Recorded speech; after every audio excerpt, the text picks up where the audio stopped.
Hi ವಿದ್ಯಾರ್ಥಿಗಳೇ, welcome back to new video. ನೋಡಿ, ನೀವು ತಮ್ಮನ್ನ ನೋಡ್ಕೊಂಬಂದಂಗೆ ಇಲ್ಲಿ ಇವತ್ತು VTU ಸ್ಕ್ಯಾಮು ರಿವ್ಯಾಲ್ಯೂಯೇಷನ್ ಆಗಬೇಕಾ ಬೇಡವಾ, ಕಡಿಮೆ ಮಾರ್ಕ್ಸ್ ಬಂದರೆ ಹೆಂಗೆ, ಮತ್ತು ಪಾಸ್ ಆಗ್ತೀವಿ ಅಲ್ವೋ, ಪ್ರತಿಯೊಂದು ಈ ವಿಡಿಯೋದಲ್ಲಿ ಹೇಳ್ತೀನಿ. ಅದಕ್ಕಿಂತ ಮುಂಚೆ ಒಂದು ಇಂಪಾರ್ಟೆಂಟ್ ಟಿಪ್ಸು ಮತ್ತು ಅದರಲ್ಲಿರುವಂಥ ಒಂದು ಸಣ್ಣ ಇನ್ಫಾರ್ಮೇಷನ್ ನೀವು ಇದನ್ನು ತಿಳ್ಕೊಂಬಿಟ್ಟು ನೀವು ರಿವ್ಯಾಲ್ಯೂಯೇಷನ್ ಆಗಬೇಕಾ ಬೇಡವಾ, ಮತ್ತು ಇದು ನೀವು ಎಲ್ಲ ಸ್ಟೂಡೆಂಟ್ಸ್ ತಿಳ್ಕೊಬೇಕು. ನೋಡಿ, ತುಂಬ ದಿನದ ನಿಮಗೆ ಗೊತ್ತಿದೆಯಲ್ಲ ಗೊತ್ತಿಲ್ಲ, 2019 ಹಿಂದೆ VT ಅನ್ನೋದು ತುಂಬ ಸ್ಕ್ಯಾಮ್ ಅನ್ನೋದು ಮಾಡಿದೆ. ನೀವು ನ್ಯೂಸಲ್ಲೆಲ್ಲ ನೋಡಿದರೆ ಗೊತ್ತಿರುತ್ತೆ. 2019ಇಂದ ದೊಡ್ಡ ಸ್ಕ್ಯಾಮ್ಗಳು VTಯಲ್ಲಿ ಕೋಟಿಗಟ್ಟಲೆ ಅಮೌಂಟ್ ಅನ್ನೋದು ಜಸ್ಟ್ ಕ್ವಶನ್ ಪೇಪರ್ ಕರೆಕ್ಷನ್ ಮತ್ತು ರಿವ್ಯಾಲ್ಯೂಯೇಷನ್ಲೇ ಅಮೌಂಟ್ ಅನ್ನೋದು ಮಾಡಿದೆ. ಅದು ಕೇಸು ಕೋರ್ಟ್ ಒಳಗೆ ಹೋಗಿತ್ತು, ಮತ್ತು ಅಲ್ಲಿ ಕೇಸ್ ಅನ್ನೋದು ಏನು ಇದು ಪ್ರೂವ್ ಕೂಡ ಆಗಿತ್ತು. ಅದಕ್ಕೆ ಅವ್ರು ಅಮೌಂಟು ಪೇ ಕೂಡ ಮಾಡಿದ್ದಾರೆ, ದಂಡನ. ಮತ್ತು ಅಂದಮೇಲಿಂದ ಒಂದು ಸ್ವಲ್ಪ ಸರಿಯಾಗಿ ಬಂದಿದೆ ಅನ್ನೋರು ಎಲ್ಲರೂ ಯೋಚನೆ ಅಷ್ಟೇ. ಅದು ಯಾವುದೇ ಥರ ಸರಿ ಅನ್ನೋದು ಇನ್ನೂ ಆಗಿಲ್ಲ. ಎಲ್ಲರೂ ನಂಬಿದ್ದಾರೆ VT ಎಲ್ಲ ಸರಿಯಾಗಿ ಆಗ್ತಿದೆ, ಸರಿಯಾಗಿ ಕರೆಕ್ಷನ್ ನಡೀತಿದೆ ಅನ್ನೋದು ನಿಮಗೆ ಗೊತ್ತಿರುತ್ತೆ. ನೋಡಿ, VTಯಲ್ಲಿ ಯಾವ ಥರ ಸ್ಕ್ಯಾಮ್ ನಡೀತದಂದರೆ, ಎಕ್ಸ್ಪೆಕ್ಟೆಡ್ ಮಾಡಿರ್ತಾರೆ ಒಂದು ರಿಸಲ್ಟ್ ಈ ಥರ ಬರುತ್ತೆ ಅನ್ನೋದು, ಆ ಥರ ಅಂತ. ಎಕ್ಸ್ಪೆಕ್ಟೆಡ್ ರಿಸಲ್ಟ್ ಅಂದರೆ ಖಂಡಿತ ಬರೋಲ್ಲ. ನೀವೇನು ಅಂದ್ಕೊಂಡಿರ್ತೀರ ಆ ಒಂದು ಮಾರ್ಕ್ಸ್ಗೆ ನಿಮ್ಮ ರಿಸಲ್ಟ್ ಅನ್ನೋದು VTಯಲ್ಲಿ ಫಸ್ಟ್ ಆಫ್ ಆಲ್ ಬರೋಲ್ಲ.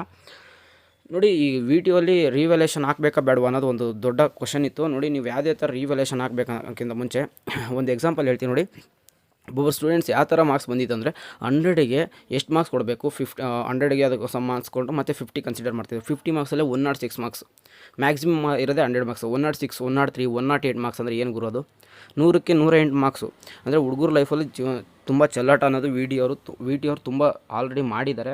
ಅದಕ್ಕೆ ನಾನು ನಿಮ್ಗೆ ಒಂದೇ ಒಂದು ಟಿಪ್ಸ್ ಏನಂತಂದರೆ, ನೀವು ಯಾವುದೇ ಥರ ರಿವ್ಯಾಲ್ಯೂಯೇಷನ್ ಹಾಕಬೇಕಂದ್ರೆ ನಿಮ್ದು ಏನಾದರೂ ನಮ್ಮ ಒಂದು ಅನುಭವ ಪ್ರಕಾರ ಮತ್ತು ಹಾಗೂ ಸೀನಿಯರ್ಸ್ ಅವರೆಲ್ಲ ಒಂದು ಯೋಚನೆ ಪ್ರಕಾರ ಅವ್ರ ಹತ್ರ ನಾನು ಕೇಳಿರೋದು ಒಂದೇ ಒಂದು ಟಿಪ್ಸ್ ಏನಂದರೆ, ನಿಮ್ಮದು ಅಬೋವ್ 15 ಇದ್ದರೆ ನೀವು ರಿವ್ಯಾಲ್ಯೂಯೇಷನ್ ಹಾಕಿದರೆ ಖಂಡಿತ ಪಾಸ್ ಆಗ್ತೀರಾ ಅಂತ ಅವ್ರು ಹೇಳಿದ್ದು.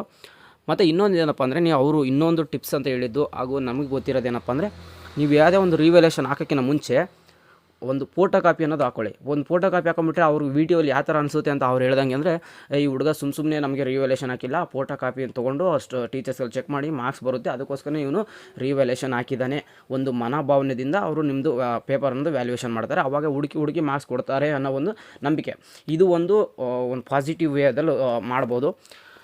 ಯಾವುದೇ ಒಂದು ನೀವು ವ್ಯಾಲ್ಯೂಯೇಷನ್ ಹಾಕೋಕ್ಕಿಂತ ಮುಂಚೆ ಒಂದು ಫೋಟೋ ಕಾಪಿ ಅನ್ನೋದು ಅಪ್ಲೈ ಮಾಡಿ. ಮತ್ತು ಅದು ಅಮೌಂಟ್ ಅನ್ನೋದು ತುಂಬ ದೊಡ್ಡ ಸ್ಕ್ಯಾಮಲ್ಲೇ VTಯಲ್ಲಿ ನಡೀತಾ ಇದೆ. ತುಂಬ ದೊಡ್ಡ ಸ್ಕ್ಯಾಮ್ ನಡೆದಿದೆ. ನೋಡಿ, ಅದಕ್ಕೆ ನಿಮಗೆ ಏನು ಮಾರ್ಕ್ಸ್ ಇರುತ್ತೆ, ನೀವೇನೇ ಒಂದು ರಿವ್ಯಾಲ್ಯೂಯೇಷನ್ ಹಾಕೋಕ್ಕಿಂತ ಮುಂಚೆ ಅಲ್ಲಿ ಒಂದು ಸ್ಕೀಮ್ ಆಫ್ ವ್ಯಾಲ್ಯೂಯೇಷನ್ ಇರುತ್ತಲ್ಲ, ಅದರಲ್ಲಿ ಕೀ ಪಾಯಿಂಟ್ಸು ನೀವು ಬರೆದಿರೋ ಅಂಥ ಆನ್ಸರ್ಸಲ್ಲಿ ಇದಾವೆ ಇಲ್ಲ ಒಂದು ಚೆಕ್ಔಟ್ ಮಾಡ್ಕೊಳ್ಳಿ. ಅದಿದ್ದರೆ ಮಾತ್ರ ಮಾರ್ಕ್ಸ್ ಕೊಡ್ತಾರೆ. ಸುಮ್ಮನೆ ನೀವು ಯಾವುದೋ ಒಂದು ಬರೆದ್ರೆ ಮಾರ್ಕ್ಸನ್ನು ಕೊಡೋಲ್ಲ. ನೀವು ಎಕ್ಸ್ಪೆಕ್ಟೆಡ್ ಮಾಡಿರೋ ಮಾರ್ಕ್ಸ್ ಅಂತೂ ಅವ್ರು ಕೊಡೋದಿಲ್ಲ. ಅದಕ್ಕೆ ಹೇಳ್ತೀನಿ ಯಾವುದೇ ಒಂದು. ಆಮೇಲೆ ನಿಮಗೆ ಇನ್ನೊಂದು ಟಿಪ್ಸ್ ತಿಳ್ಕೊಬೇಕು. ತುಂಬ ಜನ ಭಯಪಡ್ತಿದ್ದೇನಪ್ಪ ಅಂದರೆ, ನೀವು ರಿವ್ಯಾಲ್ಯೂಯೇಷನ್ ಹಾಕ್ತೀರಾ, ಅದು ಇವಾಗ ಬಂದಿರೋದೇನಪ್ಪ ಅಂದರೆ, ನಿಮ್ದು ಏನೋ ಮಾರ್ಕ್ಸ್ ಕಡಿಮೆ ಬಂತಂದರೆ ಈಗ ಯಾವುದು ಬೆಸ್ಟ್ ಆಫ್ 2 ಯಾವುದು ಇರುತ್ತೋ ಅದೇ ಮಾರ್ಕ್ಸ್ ಕನ್ಸಿಡರ್ ಮಾಡ್ತಾರೆ. ಅದು ಒಂದು ಗುಡ್ ನ್ಯೂಸು. ಮತ್ತು ನಿಮ್ಮದು VT ಸ್ಕ್ಯಾಮ್ ಅನ್ನೋದು ತುಂಬ ದೊಡ್ಡ ಮಟ್ಟದಲ್ಲೇ ಒಂದು ಮಾಡಿತ್ತು. ಇವಾಗ ಈ ಸದ್ಯದಲ್ಲಿ ಒಂದು ಆ್ಯಾವ್ರೇಜಲ್ಲಿ ನೋಡ್ತಿದ್ರೆ ತುಂಬ ಸ್ಟೂಡೆಂಟ್ಸು ಪಾಸ್ ಆಗ್ತಿದ್ದಾರೆ. ಅದು ಒಂದು ಈಗ ಒಂದು ಕೋರ್ಟ್ಗೆಲ್ಲ ಕೇಸ್ ಎಲ್ಲ ಹೋಗಿದ್ಮೇಲೆ ಆ್ಯಾವ್ರೇಜ್ ನಡೀತಿದೆ. ಬಟ್ ಅಲ್ಲೆಲ್ಲ ಸ್ಕ್ಯಾಮ್ ಅನ್ನೋದು ನಡೀತಾನೆ ಇದೆ. ಅದು ಯಾಕಂದರೆ VT ಅವರು ಹಂಗೆ ಇವರೇ. ನೋಡಿ, ಟೆಕ್ನಾಲಜಿಕಲ್ ಯೂನಿವರ್ಸಿಟಿ ಅಂದರೆ ಆ ಒಂದೊಂದು ರೀಸನ್ ಕೊಡ್ತಾರೆ. ಏನಪ್ಪ ಅಂದರೆ, ಇದು ಟೆಕ್ನಿಕಲ್ ಇಶ್ಯೂ. 100 ಮಾರ್ಕ್ಸಿಗೆ 106 ಅಂದರೆ ಏನು, 100ಕ್ಕೆ 106, 108 ಮಾರ್ಕ್ಸ್ ಅಂದರೆ ಇದು ಇಲ್ಲ ಟೆಕ್ನಿಕಲ್ ಇಶ್ಯೂ, ಸ್ವಲ್ಪ ಮಿಸ್ಟೇಕ್ ಆಗಿದೆ. ಈ ಥರ ಹಂಗೆ ಮಾಡೋಂಗಿದ್ರೆ ನೀವು ಟೆಕ್ನಾಲಜಿಯಲ್ಲಿ ಮುಂದೆ ಇರಬೇಕಲ್ವ. VT ಅಂತ ಅಲ್ಲಿ ನೇಮಲ್ಲೇ ಇದೆ, ವಿಶ್ವೇಶ್ವರ ಟೆಕ್ನಾಲಜಿಕಲ್ ಯೂನಿವರ್ಸಿಟಿ. ಅದರಲ್ಲೇ ಹಿಂದೆ ಹೇಳಿದ್ರೆ ಇನ್ನೇನು VTಯಲ್ಲಿ ಇರುತ್ತೆ.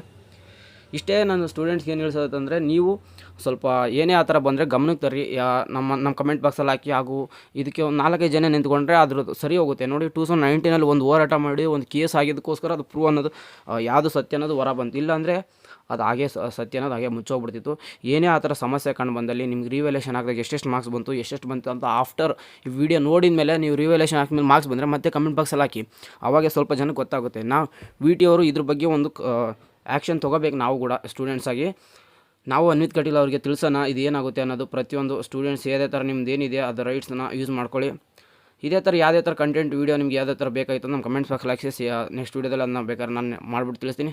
ಇನ್ನೂ ಯಾರು ನಮ್ಮ ಚಾನಲ್ನ ಸಬ್ಸ್ಕ್ರೈಬ್ ಆಗದೆ ನೋಡ್ತಿದ್ರೆ ಒಂದೊಂದು ಸಬ್ಸ್ಕ್ರೈಬ್ ಮಾಡ್ಕೊಳ್ಳಿ. ಇದೇನೋ ಇನ್ಫಾರ್ಮೇಟಿವ್ ಆಗಿತ್ತು ಅಂದರೆ ನಿಮ್ಮ ಫ್ರೆಂಡ್ಸ್ ಕೂಡ ಶೇರ್ ಮಾಡಿ. ಸಿಗೋಣ ಗಾಯ್ಸ್ ನೆಕ್ಸ್ಟ್ ವೀಡಿಯೋದಲ್ಲಿ. ಟೇಕ್ ಕೇರ್, ಬಾಯ್.